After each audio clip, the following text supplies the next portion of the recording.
পরম করুণাময় আল্লাহর নামে শুরু করিতেছি।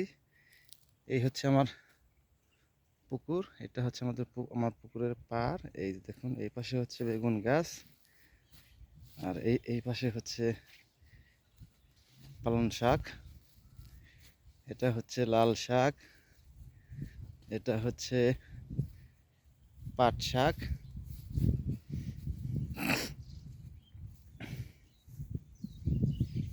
এটা হচ্ছে বাঙ্গি চিনাল,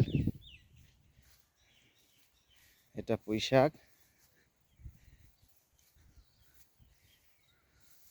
দেখুন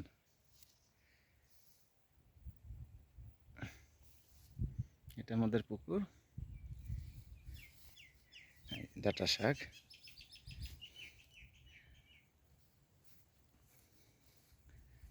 সব কিন্তু অর্গানিক, এখানে কোনো রাসায়নিক সার বিষ ব্যবহার করা হয় না, সম্পূর্ণ জৈব পদ্ধতিতে সব কিছু উৎপাদন করা হয়। ধন্যবাদ সবাইকে।